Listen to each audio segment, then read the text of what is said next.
Tapi ya, mungkin enggak terlalu ini ya, terlalu apa? Terlalu susah ya, dipikir gampang.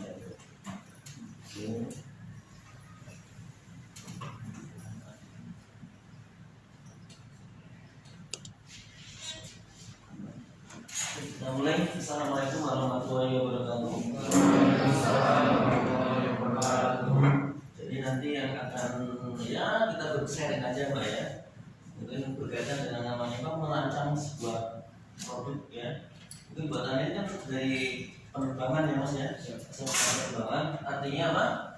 Bisa jadi nanti kalau Anda menjadi desainer, mungkin yang akan Anda desain dulu adalah pesawat, apalagi helikopter, apalagi drone ya, drone. Nah, bisa seperti itu. Tapi sebelum sampai ke jauh ke situ, paling tidak kita ini ya, walaupun di sini apa namanya utamanya, tema utamanya dalam merancang produk, tapi untuk temanya adalah design thinking. Artinya apa? Design thinking bahwa sebagai seorang desainer kita harus mempunyai pemikiran desain. Jadi berpikir desain. Mungkin di sini ada yang senang apa? Gambar-gambar atau sketch-sketch. Gimana di sekolah diajarin nggak Mas? Ada ya. Artinya di situ kalau misalnya Anda punya jiwa seni yang cukup, pasti Anda akan coret-coret kertas yang kosong dan sebagainya untuk gambar. Ya, kadang-kadang orang yang jenius itu nggak perhatiin dosen atau guru, malah dia gambar-gambar sendiri. Ada yang sesuai dengan apa? Sesuai dengan imajinasinya. Ada yang kelihatannya mungkin, ada juga yang kelihatan saja tidak mungkin. Tapi bisa jadi 10 tahun ke depan, 20 tahun ke depan itu menjadi kenyataan. Banyak hal seperti itu. Mungkin ini sangat teoritis ya Mas ya. Design thinking. Design thinking ini adalah pendekatan pemecahan masalah yang kreatif dan lebih lengkap, atau pendekatan sistematis dan kolaboratif. Kolaboratif artinya apa kolaboratif? Ya artinya mengikutsertakan beberapa pihak ya, jadi enggak sendirian ya, kira-kira itu. Untuk mengidentifikasi dan memecahkan masalah secara kreatif. Artinya apa? Seorang desainer ya, kalau ini saya anggap Anda sebagai seorang desainer, berarti Anda salah satunya harus kreatif. Jadi Anda harus berpikir out of the box. Artinya apa? Kalau pesawat yang membuat pesawat itu naik, apa Mas? Kenapa? Yang membuat pesawat yang fixed wing itu naik terbang, yang menyebabkan apa? Anda tahu? Ya? Gaya angkat. Yang menyebabkan gaya angkat apanya Mas?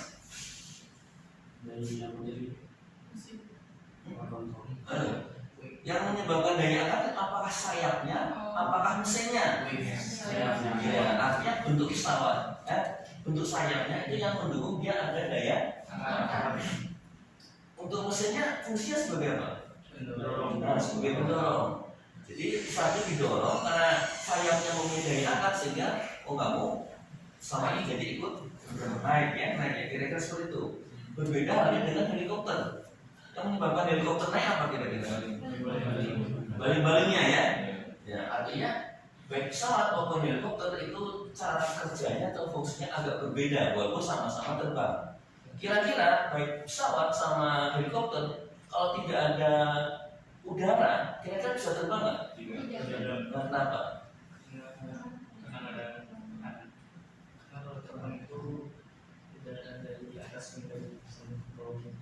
Jadi yang menyebabkan terbang itu selalu kan ada bantalan udaranya ya.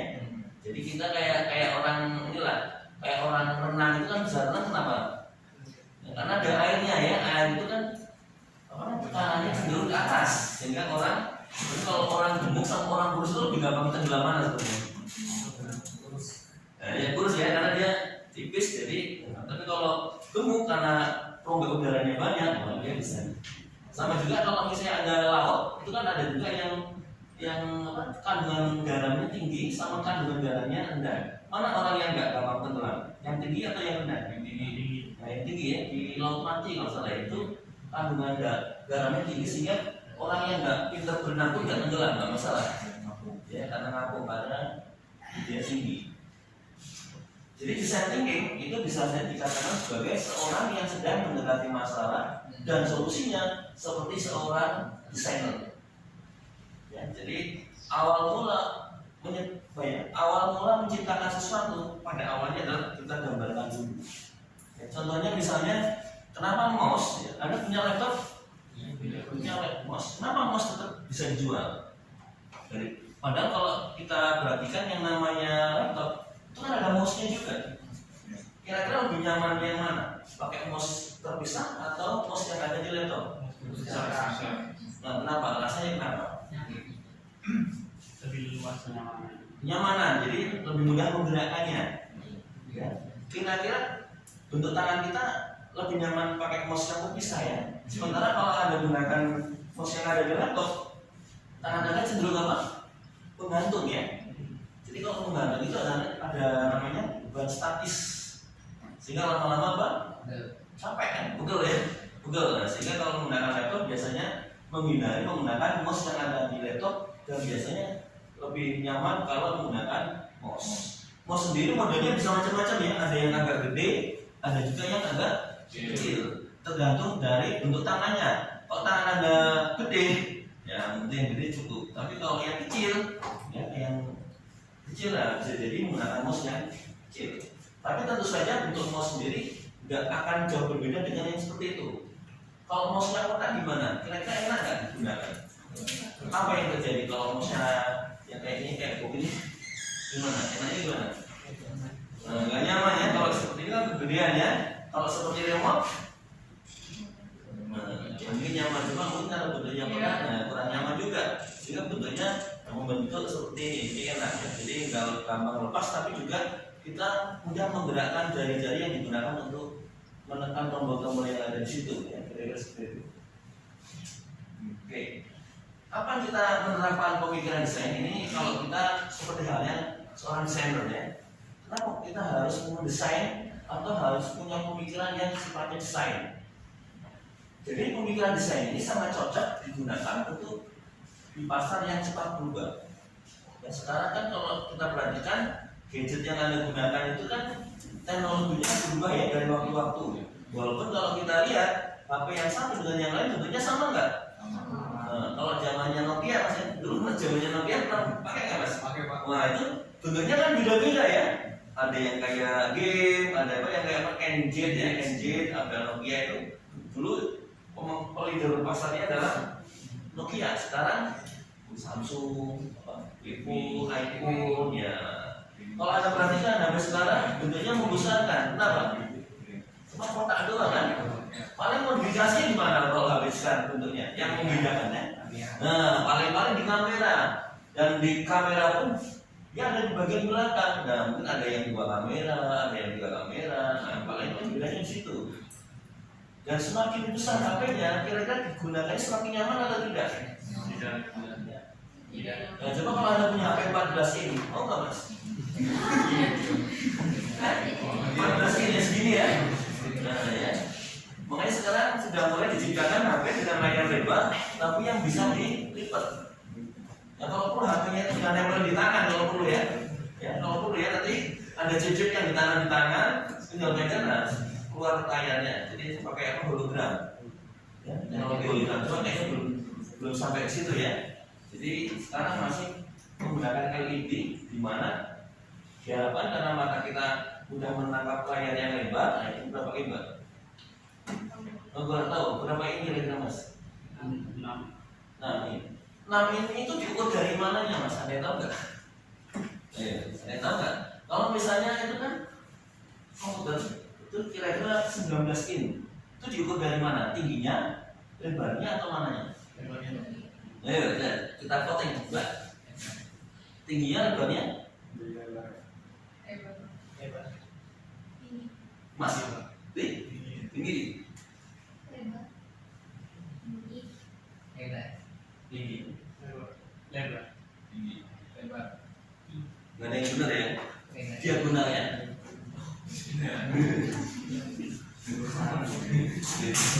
Jadi diagonalnya ya, diagonal itu adalah akar 2 dari lebar kuadrat ditambah tinggi kuadrat.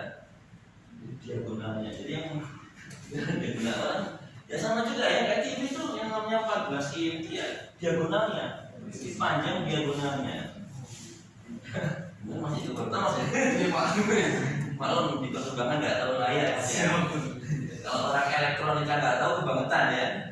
Karena paling nggak elektronika kan bagian yang rancang-rancang TV, ya, gadget dan sebagainya. Oke ya. Nah, sebagai contoh kapan kita harus melakukan pemilihan desain? Ya, contohnya adalah perangkat biometrik. Ya.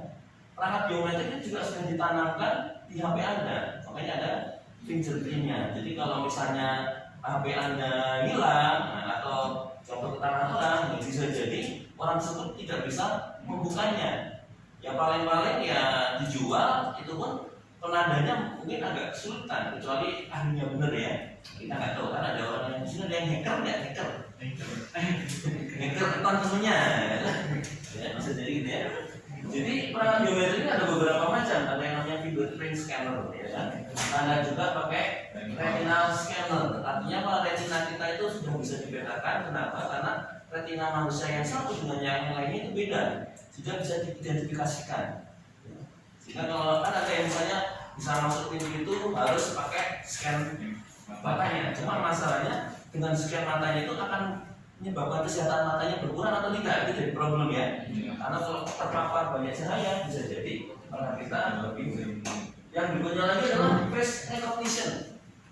Face recognition itu artinya apa? Berarti wajah orang itu kan identik ya mas ya. Sampai orang yang kembar saja bisa saja berbeda. Ini kembar ya mas? Enggak ya? Oh, ini tadi kok ini kembar ini. Ya, di sini ada yang kembar atau yang masih ada saudara? Masih ada yang bukan saudara? Enggak ada. Oh, mana mas? Dengan mana?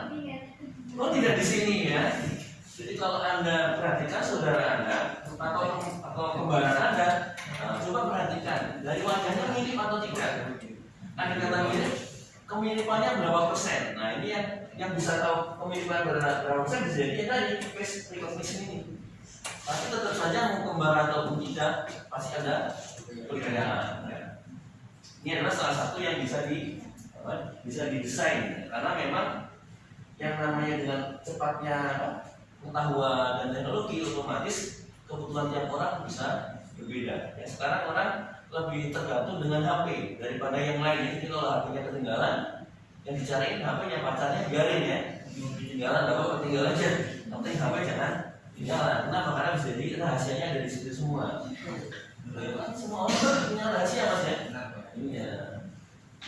Bagi yang cewek ini kalau punya pacar banyak, wah pasti disembunyikan di HP-nya. Oke. Desain thinking berikutnya, ya. Jadi pemikiran desain ini menyediakan seperangkat alat yang sangat kuat untuk desainer maupun non desainer. Jadi buat Anda ini kategorinya masih non desainer. Tapi buat Anda yang mungkin kuliah di desain produk, apalagi arsitek, apalagi yang berkaitan dengan desain, teknik sipil malah enggak mbak. Jadi yang termasuk desainer itu tentunya adalah ada namanya prodi desain produk. Itu ada juga yang namanya arsitek. Kalau Anda menyebutkan teknik sipil bukan yang mendesain, tapi dia lebih kepada yang akan merancang strukturnya, tapi berdasarkan desainnya dari arsitektur. Jadi kolaborasi ya, antara arsitek, teknik sipil, teknik mesin, teknik elektro itu dia akan berusaha merancang gedung yang mungkin hemat energi dan sebagainya ya. Artinya orang nggak bisa bekerja sendirian ya mas ya. Contohnya Anda ini cita-citanya jadi apa mas? TNI semua, apa lagi mas? Semua aja. Ini TNI perlu nih kalau kerja ini. Bingung masih bingung nggak tuh? Ini Anda asal masuk di kalau kayaknya. Ayo, mau jadi apa? Tentara, TNI juga. Iya. Oh iya. Ntar kalau nggak masuk bikin tentara sendiri ya. Iya. Main bola nggak? Main bola, Pak. Oh belum, masih bingung ya. Mau TNI juga, Mas? Nah, pilot. Nah ya pilot apa? Penerbang. Pilot, oke? Sama. Cek. Apa nih? Masakan. Oh, ini kok nyasar nih kayaknya. Baru kali ya. Kita di sana kamu di mana mau belajar cek ya? Paling umum memang jurusan TNI ya mas ya, karena cuma ya tadi kan di TNI kan syaratnya juga nggak gampang ya, dan juga bukan masalahnya syaratnya terpenuhi atau tidak, tapi bisa jadi daya tampungnya misalnya cuma 50 yang daftar 1000, artinya apa ya, peluang anda kan 50 per 1000, nah, otomatis yang tidak diterima, belum diterima berarti kan harus pada giliran yang tapi ya mudah-mudahan tercapai semua ya. Ya walaupun bagaimanapun juga ada sekolah kan pasti punya cita-cita ya. Tadi yang masih bingung tolong dirumuskan ya. Nanti jadi PR ya. Nanti yang nanyain temennya ya mau jadi apa ya. Oke. Jadi menurut saya ini menghadapi kesulitan ya. Jadi kalau kita bukan seorang pendesain atau desainer akan menghadapi kesulitan dalam mempelajari alat dan pola pikir pemikiran desain. Kenapa? Karena memang tidak diperuntukkan atau tidak punya modal untuk mendesain. Tapi sebagai manusia pasti ada jiwa-jiwa untuk menggambar sesuatu ya, misalnya HP Anda kan kotaknya mas ya, kira-kira Anda pinginnya HP-nya kotak saja atau bentuk lain mas, kira-kira Anda bisa main nggak? Kotak saja sudah cukup ya. Gimana ya, bulat-bulat mbak? Nah, gimana? Bulat ini atau gimana? Begini, terus pegangnya gimana? Begitu ya. Apa ya? Bentuknya kan kotak bosan ya. Pokoknya bentuknya kayak apa mas? Kotak aja ada cukup. Nah, biasanya HP walaupun sama-sama kotak, Anda lebih suka HP yang kotaknya itu cenderung tajam sudutnya atau yang cenderung melengkung? Kenapa kok seperti itu yang melengkung? Nah, kalau yang ada sudutnya kenapa? Nah, tajamnya bisa melukai ya. Jadi kira-kira seperti itu. Desain berpengalaman akan menganggap periode pelatihan panjang yang dilakukan sebagai bagian dari pendidikan mereka masih kurang. Nah, ini mungkin kalimatnya susah dipahami ya. Tapi artinya begini. Jadi seorang desainer ya, pasti akan mengalami kesulitan kalau melatih tim atau beberapa orang yang bukan desainer. Ya, bisa bayangin ya. Ya, contohnya Anda seorang pilot ngajarin tukang becak untuk jadi pilot, gampangnya kira-kira gitu lah ya. Ya, bukan merendahkan, tapi memang bukan sesuai kompetensinya. Ya, jadi di dalam istilah pekerjaan itu nggak ada yang mana yang lebih tinggi, mana yang lebih rendah. Jadi kalau dalam statistik itu namanya skala nominal. Mau presiden, mau buruh itu sama, cuma kodenya saja beda. Misalnya presiden 1, petani atau yang lain kodenya 10. Nah, itu hanya sekedar kode, tapi tidak menunjukkan itu lebih tinggi atau lebih rendah. Itu kalau nanti Anda belajar statistik, nggak ada ya di sana ya? Ada nggak dulu Pak? Belum ada matematika? Ada. Nah, jadi statistik ini adalah bagian dari matematika. Nah, contoh kasus ya. Ketika General Motor, atau General Motor ini perusahaan apa ini? Pernah dengar? GM, General Motor. Kalau pesawat itu mesinnya dari mana? Apa namanya, propellernya apa mas? Engine-nya. Nah, engine-nya siapa yang salah bikin engine pesawat? Nah, sebutin coba. Rolls-Royce, apa lagi? Boeing bikin engine nggak? Boeing bikin engine nggak? Bikin nggak mas? Bikin. Untuk pesawat mas kalau Boeing 747 engine-nya Boeing? CFM ya? Iya. Ini pertanyaan jebakan ya. Jadi jarang sekali perusahaan pesawat itu bikin engine-nya sendiri. Ya kayak Pratt & Whitney itu kan engine, tapi dia nggak bikin pesawat. Atau Rolls-Royce itu dia juga nggak bikin pesawat, tapi malah bikin mobil. Ya, maksudnya bikin mobil. Jadi, kenapa? Karena memang mereka mengharap kompetensinya adalah sesuai dengan apa yang mereka bisa. Dia melakukan sesuatu yang mereka bisa, yang nggak bisa kemudian dikasihkan kepada orang lain. Jadi kalau Boeing itu sebenarnya yang mereka bikin adalah karoseri pesawatnya atau bodinya saja sebenarnya. Sementara untuk elektriknya dan yang lain bisa jadi dia ambil dari perusahaan Jerman, perusahaan Prancis dan sebagainya. Artinya orang tadi bikin produk nggak bisa berdiri sendiri. Contohnya juga CN235 ya, produk Indonesia itu kan salah satunya dapat license dari mana? Dari Casa Spanyol ya, misalnya ya. dari kasa Spanyol, makanya namanya CN ya. C-nya itu kalau salah kasa, N-nya itu Nurtanio kalau salah ya. 235, 235 nanti apa mas? Masih ingat nggak? Nah, 35 itu apa ya? Kayak rumahnya. Ya kira-kira gitu. Tahu nggak mas 235-nya? Jadi ada artinya ya. Bentuk-bentuk kayak gitu ya, mungkin karena ya harus banyak baca lah. Artinya tadi ini ya. Jadi General Motor ini mulai bekerja dengan konsultan desain. Artinya apa? General Motor tetap butuh yang namanya konsultan desain, karena dia bikin produk sesuatu.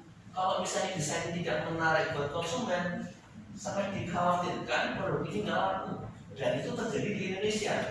Ya, produk-produk Amerika laku nggak di Indonesia untuk mobil? Hah? Laku nggak? Nggak laku mas.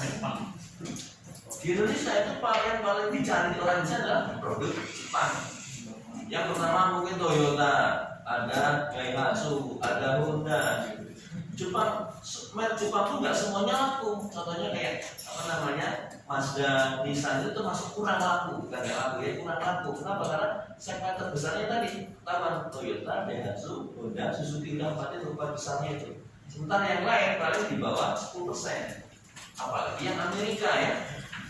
Amerika apa? Merek Amerika apa aja? Tahu nggak? Chevrolet, apa lagi mas? Ford ya. Kira-kira gitu. Kalau yang Prancis, tahu Prancis? Oh, kita pernah lihat mobil pak? Mungkin karena saking jarangnya mas ya.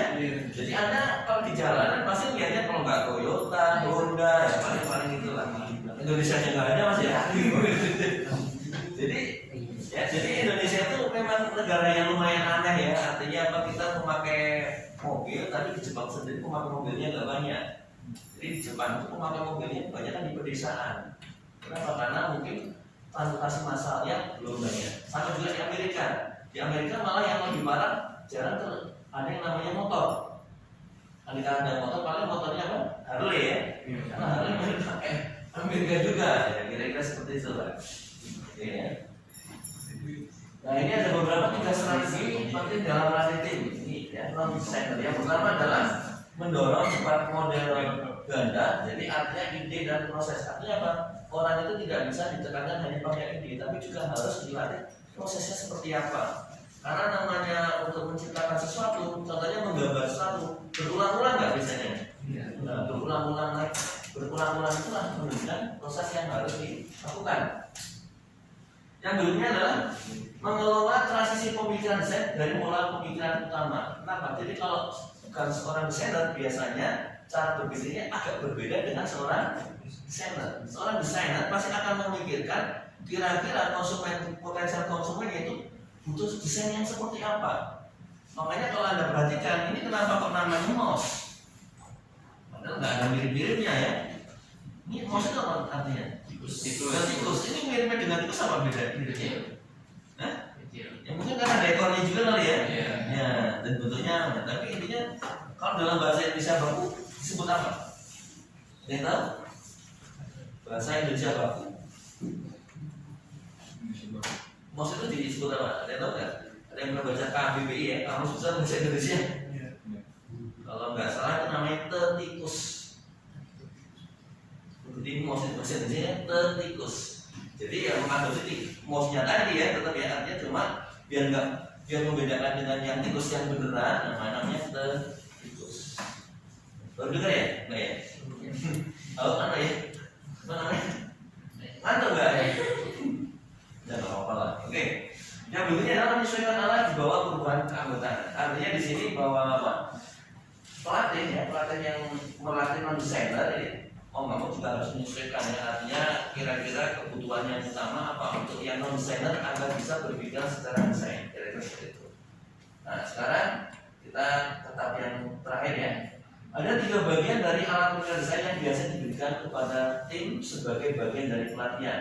Jadi yang pertama adalah alat pencari kebutuhan. Artinya apa? Kalau Anda sebagai seorang desainer, berarti kita harus tahu kalau kita ingin mendesain sesuatu, berarti sesuatu itu harus ada kebutuhannya untuk siapa, pasarnya yang seperti apa.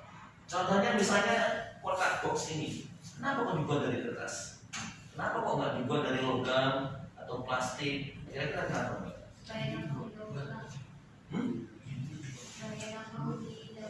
Nah, supaya gampang didaur ulang, apa Mas? Sekali memakai sekali pakai buang ya. Nah, ada yang lain? Kalau itu berat ya, kalau sudah mahal juga ya, Mbak. Apa lagi? Ini nggak ada yang salah ya. Oh, Mbak. Ini kita berpikir kreatif lah ya. Jadi saya nggak monolog gitu loh. Kalau monolog itu saya ngomong sendiri, Anda dengar atau enggak, gak usah naik. Tapi paling nggak ya Anda ikut, saya ikut ngomong lah ya. Apa Mbak? Kenapa pokoknya gitu kan Mbak? Murah. Murah ya. Kalau besi mahal Mas ya. Iya. Mbak. Nah, biar enteng, nyaman ya. Kira-kira pada saat belum digunakan dia bentuknya apa? Apakah langsung kotak atau lembaran? Lembaran. Artinya apa kalau dalam bentuk lembaran?